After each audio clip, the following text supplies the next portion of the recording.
porque no Brasil o mais difícil que matar 2 leões por dia é desviar das antas, né? Você acha que ele pode ser preso, Lênio? Acho muito difícil, porque o Carluxo é um produto do patrimonialismo brasileiro, o Bolsonaro é um produto. Todos nós somos um pouco produto disso que é o Brasil, o patrimonialismo. Nós também somos lenientes com um monte de coisas e a história do Brasil mostra isso, os perdões, o passapanismo. Acho muito difícil. Por exemplo, aqui eu vou dizer de novo uma questão sobre isso, né?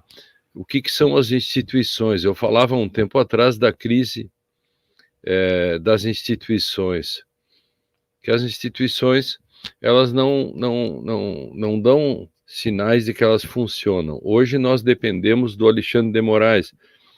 Se dependesse dos outros setores das instituições, nada aconteceria. Onde está o caso Silvinei? Onde está o caso Manaus? Quem se mexe com relação a isso? O próprio caso Marielle continua aberto. A Boate Kiss continua sem julgamento. O Carluxo, há anos que se sabe tudo o que acontece, toda a família Bolsonaro. E, bom, o que será? As instituições, elas são lenientes, elas acabam sendo, elas se adaptam, né, nesse ecossistema e acabam deixando passar. Então, quando que as pessoas hoje se surpreendem com alguma coisa? A rachadinha é um fenômeno desde... Como é que ficou o caso da mulher do açaí? Se alguém me responder algo sobre o caso da mulher do açaí, eu continuo a discussão. Hoje, toda vez que a gente abre uma discussão, Renato e Dri, a gente tem que trazer algumas perguntas na mão com as instituições. Quando você falar com um procurador da República ou com a Procuradoria-Geral ou alguém, você assim, ok, antes de nós continuarmos, conte para mim como é que está o caso Silvinei, como é que está o caso Manaus, como é que está o caso mais clássico de rachadinha, etc., daquele, ou no mínimo, um fato criminoso de que alguém ganhava sem trabalhar, longe, vendendo açaí. Se a gente não tem respostas para essas coisas, como que o Carluxo é um fenômeno do tipo Globo Repórter, né? Do que se alimenta, como se reproduzem, onde vivem, como vivem, e como que o sistema vê eles. Isso é um fenômeno. Ele digamos, ele é uma espécie assim de exaustão epistemológica. Significa o quê? Que as condições pelas quais nós compreendemos um fenômeno se esgotaram de há muito e hoje nós estamos cansados epistemologicamente e não conseguimos mais dar sentido aos fenômenos.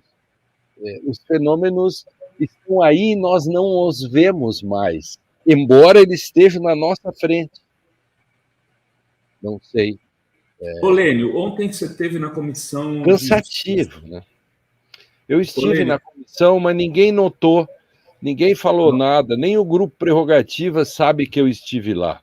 Eu notei, ó. Bom, você sim.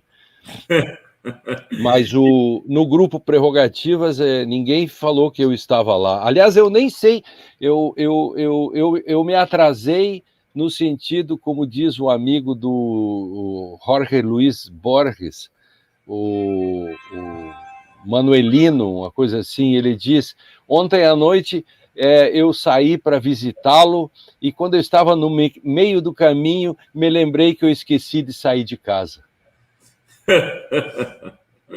Então, ontem eu fiz o meu pronunciamento, fiquei lá aguardando, depois eu tive que sair, que eu tive uma consulta,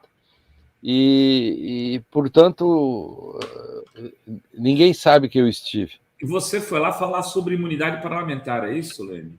Claro, fui lá, fiz um discurso antipático, porque o falar sobre limitações do que um deputado pode fazer na casa dos próprios deputados é algo que machuca, né? Aí você tem o deputado Jordi, tem o deputado o Zé Trovão, que tem altas condições hermenêuticas e constitucionais, né, para discutir esse tema.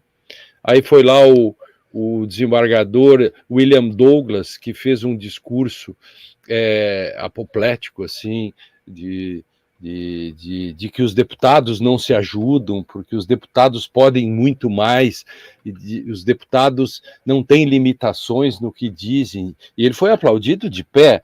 Eu fui quase vaiado porque disse que não podia ser assim, e etc., né? E mostrei tecnicamente que se a Constituição desse essa liberdade para o deputado falar o que quiser, bom, então por que um juiz não pode dizer o que quer? Por que o jornalista não pode dizer o que quer? Os deputados são pessoas diferentes, eles estão acima da lei, e a Constituição também diz que os julgamentos, os vereditos do Tribunal do Júri são soberanos. Não cabe recurso, então? O júri pode fazer o que quiser? Não, não pode, cabe recurso sim. Portanto, isso é uma questão de interpretação. Aí vai lá um juiz e diz, não, isso não tem nada, é assim mesmo. Aí o Ives Gandra diz a mesma coisa. O Ives Gandra, que já tinha feito aquela interpretação do 142, diz que os deputados podem tudo. Ora, esse é o problema. Existem limites naquilo que se diz. No fundo, nós estamos todos um pouco cansados, né, de falar sobre as coisas. Ô, Lênio, e tinha um dos artigos que criou uma certa polêmica aí na lei das fake news, era esse, que tinha ali a imunidade parlamentar. Né, isso é um absurdo, né? Isso aí já é um absurdo, né, Renato?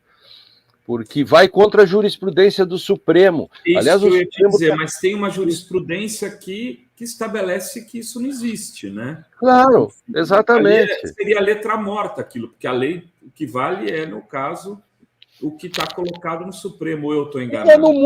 E é no mundo todo assim, sabe? Tem limitações. E não se compare os Estados Unidos, porque também não é tão simples assim como se diz. Mas os países que não dos Estados Unidos, embora os Estados Unidos já não seja tão simples, tem limitações. O parlamentar, nem foro especial tem nos outros países, aqui tem foro privilegiado.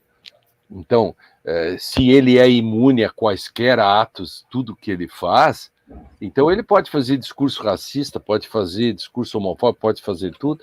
Não, não pode. Mas por quê? Aí botaram que no projeto esse das fake news, o projeto em si é um problema. Eu faria um projeto curto, pequenininho, diferente do que esse que está aí. Esse projeto ficou todo rasgado, né, todo complicado, e esse é um dos casos. E outra coisa, nesse projeto também, sem querer, a gente cria uma armadilha que pouca gente está discutindo. Eu fiz essa discussão ontem, eu e o Tardelli, que tem uma visão parecida com a minha nisso, na CNN ontem, que esse projeto da fake news, ele cria uma espécie de compliance das grandes plataformas, passa para elas fazerem esse filtro. E se elas não fizerem? Ou quem controla isso? E o judiciário, ele parece assim um outsider de fora disso. Ora, o Estado é que tem que cuidar disso, não as próprias empresas. Mas o projeto transfere para as plataformas... Para regulamentação, né, Lênio? Ele coloca isso para regulamentação. O que ele tinha? Ele tinha um órgão que era um órgão regulador. E aí que o pessoal começou a criticar, né? E aí criticaram que ia ser censura, aquele discurso liberal, e ele joga para a regulamentação. Imagino que a regulamentação vai ter que criar algum tipo de coisa que não seja a autorregulamentação. Porque seria um absurdo. Agora, mesmo. Você acha que é bom criar esse ônus para as plataformas? Não, eu acho que a autorregulamentação das plataformas não funcionaria. Agora, eu acho que precisa regulamentar as plataformas, Lênin. Não dá mais para ser do jeito que está.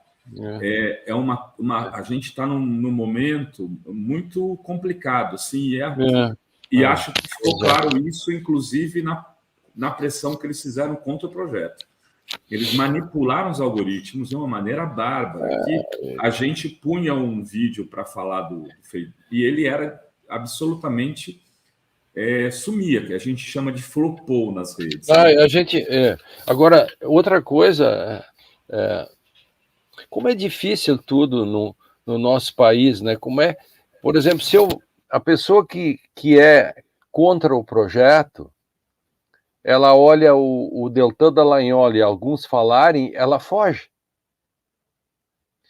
Então, esse discurso das igrejas dizendo que o projeto censura, alguém que queira ser contra o projeto, ele começa a ficar impressionado, por exemplo, com essa questão das igrejas e de gente como Dallagnol e outros. Você fica pensando assim, mas eu sou contra o projeto, mas como é que eu vou ser contra o projeto com essa gente e do modo que eles fazem?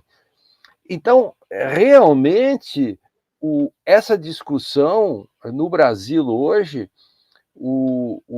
tudo que estamos discutindo, ela está dentro da dicotomia bolsonarismo e anti-bolsonarismo. Eu sei que os experts dizem que não se deve usar a palavra bolsonarismo, eu não achei ainda outra palavra para usar no lugar.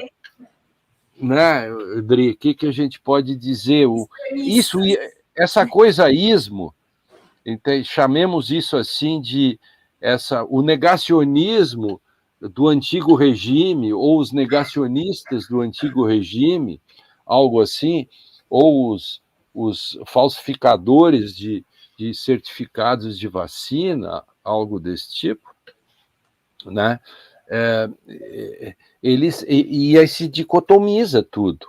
Então, daqui a um tempo, ninguém mais vai poder ter uma opinião intermediária sobre nada, porque eles serão fagocitados por essa questão. O parlamento brasileiro, né, que está votando isso, que está votando, nunca houve um parlamento assim na história do Brasil. Vocês leem bastante sobre isso também, mas eu não sei qual é a informação que vocês têm sobre isso, mas eu andei pesquisando as pataquadas e o modo como as coisas são tratadas, e não há na história do Brasil, do Império para cá, desde que foi feito o primeiro parlamento, não há a mínima possibilidade, gente, de se dizer como é possível que o parlamento chegou a esse patamar, sabe?